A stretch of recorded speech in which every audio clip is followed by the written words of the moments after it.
আলহামদুলিল্লাহ নাহমাদুন সাল্লি আলা রাসূলিল কারীম। আমরা সেই প্রথম থেকে আজ পর্যন্ত যারা অ্যাসাল্ট হয়েছে, যারা ক্ষতিগ্রস্ত হয়েছে, যারা নিহত হয়েছে, আহত হয়েছে, আমরা তাদেরকে বিভিন্ন হসপিটালে আগের থেকে ঘুরে ঘুরে দেখতেছিলাম, তাদের বাসায় গিয়েছিলাম। তারই অংশবিশেষ আজকে আমরা পঙ্গুতে এসেছি। মাঝখানে যেহেতু অনেকগুলি হসপিটালে গিয়েছিলাম, এখানে যেহেতু তারা ভালো আছে, অনেক জায়গায় দেখা যায় যে এমন হসপিটালও আছে যেখানে সুশিক্ষিত চিকিৎসা হচ্ছিল না, সেগুলি দেখার জন্য আমরা চেষ্টা করেছি। আমি সরকারকে বলবো, অন্তর্বর্তীকালীন সরকারকে বলবো, সর্বোচ্চ গুরুত্ব দেওয়া দরকার রুগীদের ব্যাপারে। যারা আহত হয়েছে এবং বিভিন্ন ধরনের অসুস্থ হয়েছে, গুলিবিদ্ধ হয়েছে, যাদের চক্ষু নষ্ট হয়ে গেছে, আমি অনুরোধ করব বর্তমান অন্তর্বর্তীকালীন সরকার সর্বোচ্চ চিকিৎসা ব্যবস্থা করুন, তাদের পাশে থাকেন। যদি বাংলাদেশে চিকিৎসা না থাকে, এরকম কিছু দেখলাম যাদের অবস্থা খুবই খারাপ, যেমন আল কারিমে একজন হসপিটাল আমি দেখলাম হসপিটালে আছে যাদের ঘাড়ের মেরুদণ্ড ভেঙে গেছে, যেটা আমাদের দেশে বাংলাদেশে চিকিৎসা হবে বলে আমার মনে হয় না। সেহেতু আমি মনে করবো খুঁজে খুঁজে বাংলাদেশে যদি চিকিৎসা না হয় তাহলে সর্বোচ্চ গুরুত্ব দিয়ে বিদেশে তাদেরকে চিকিৎসার ব্যবস্থা করা হোক, এটা আমি সরকার অনুরোধ করব। যদি এটা ব্যর্থ হন তাহলে মনে করব আপনি প্রথমেই ব্যর্থতার দায়বদ্ধতা আপনাকেই গ্রহণ করতে হবে, এটা আমার অনুরোধ থাকবে। আর যারা নিহত আছে তাদের পরিবার পরিজনকে সরকারকে স্টাবলিশ করতে হবে, তাদেরকে দেখতে হবে। আর আমি সর্বমহলে ভাইদেরকে বলবো, আসুন আমরা সবাই সম্মিলিতভাবে যারা এই যুদ্ধে, আমি বলি এটা যুদ্ধ, এই যুদ্ধে যারা আহত হয়েছে, নিহত হয়েছে, আমরা তাদের পাশে, তাদের পরিবারের পাশে দাঁড়াবো ইনশাআল্লাহ। অন্তর্বর্তী সরকার এবং নতুন কিছু উপদেষ্টা নিযুক্ত হয়েছে গতকালকে, পুরো অন্তর্বর্তী সরকারটা আপনার কাছে কেমন দেখছেন এখন পর্যন্ত? দেখেন, এদের কাজকর্ম এখন পর্যন্ত আমরা দেখি নাই। আগে মন্তব্য করা খুবই কঠিন, তবে আমি আশা করবো যেন তারা ভালো, জনগণ যে বৈষম্য বিরোধী আন্দোলন করেছেন সেই জনগণের আশা আকাঙ্ক্ষা যেন তারা পূরণ করেন, এই দিকে তাদেরকে লক্ষ্য করার জন্য আমি অনুরোধ করব। আমরা একটা জিনিস দেখতে পেলাম যে অন্তর্বর্তীকালীন সরকার খুব অল্প দিন গঠন হয়েছে, এর মধ্যে কি মন্ত্রণালয় চেঞ্জ করা হয়েছে? স্বরাষ্ট্র মন্ত্রণালয়ের দায়িত্ব পেয়েছেন সাখাওয়াত হোসেন, তিনি তাকে চেঞ্জ করা হয়েছে, চেঞ্জ করে তাকে পাক মন্ত্রণালয় দেওয়া হয়েছে। এটা আসলে কি হবে?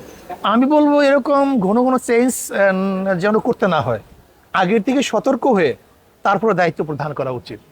যদি বারবার চেঞ্জ করা হয় তাহলে মানুষ কিন্তু অন্তর্বর্তী সরকারের উপরে আস্থা হারিয়ে ফেলবে। এটা তাদেরকে উপদেষ্টা দেওয়া হয়েছে, এই বিষয়টা আপনারা কিভাবে দেখছেন? এখন আমি মন্তব্য করতে চাই না। আচ্ছা, আমি বলবো শুধু এতটুকু যে অনেক সময় পিছন থেকে, ব্যাক থেকে কাজ করা অনেক সহজ হয়।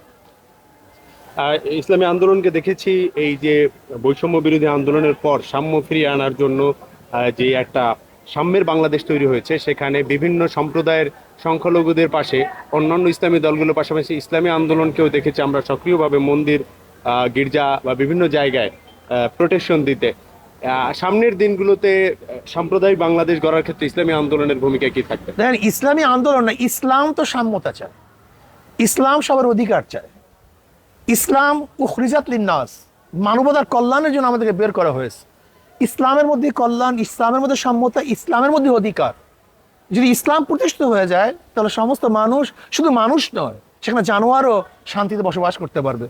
ওমর ইবনে খাত্তাব রাদিয়াল্লাহু বলেছেন, আমার খেলাফতের আমলে, আমার ক্ষমতার আমলে ফোরাতের কোলেও যদি একটা কুকুর না খেয়ে মারা যায় আমাকে জবাব দিতে হবে। বুঝছেন এই কথা মিন কি? যে ইসলাম একটা জানোয়ারের প্রতিও খেয়াল রাখে, সেখানে মানুষ আশরাফুল মাখলুকাত, মানুষ তো অনেক ঊর্ধ্বে। ইসলাম যদি চলে আসে আপনি দেখবেন বস্তির মধ্যে, রোডের মধ্যে, গাছতলাতে কোনো মানুষ ঘুমাতে হবে না। এটা ইসলামের দায়িত্ব। আমারও যে দাম ওই গাছতলায় যে ঘুমায় তারও একই দাম। আমিও যে মানুষ, রাস্তার পাশে যারা ধুকে ধুকে মরছে তারা একই মানুষ। কাজে ইসলাম মানবতার মর্যাদা চায়, মানুষকে তারা উন্নয়ন করতে চায়। কাজে ইসলাম যদি চলে আসে তাহলে মুসলমান, হিন্দু, বৌদ্ধ, খ্রিস্টান, গরিব, ধনী, শিক্ষিত, মূর্খ, পুরুষ, মহিলা, যার যে অধিকার, সমস্ত অধিকার বাস্তবায়ন হবে, এটা আমার বিশ্বাস। সাম্যতার কথা বলা হচ্ছে, 15 আগস্ট দেখেছি আমরা ধানমন্ডি 32-এ কাউকে শোক পালন করতে দেওয়া হয়নি, শিক্ষার্থীরা মানুষের ফোন চেক করছে এবং বেশ কয়েকজনকে আহত করেছেন, গণমাধ্যমকেও ছবি তুলতে দেয়নি। এই বিষয়টি আপনি কিভাবে দেখেন? দেখেন, এটা হলো একটা প্রেক্ষাপট কিন্তু স্থায়ী কোনো সমাধান না। এটা স্থায়িত্ব বলতে কিছু নেই। এখানে একটা কিন্তু প্রতি বিপ্লবের কথা এসেছিল, যারা বিপ্লবী তারা কিন্তু প্রতি বিপ্লব হতে দিতে চায় না, তাহলে তো দেশ আরো সংঘাতের দিকে চলে যাবে। কিন্তু সাময়িক বিষয় কিন্তু স্থায়ী কোনো সমাধান না। শোক পালন করতে গিয়ে আবার বিপ্লব হওয়ার সুযোগ ছিল। হতে পারে, নিয়ে এটা আমি বলবো না হবেই, হতে পারে। এর জন্য আগের থেকে ডোরকে বন্ধ করা, এটা হতে পারে, এই হিসাবে হচ্ছে। বেশ কয়েকজনকে দেখেছি কানে ধরে উদ্বোস করে।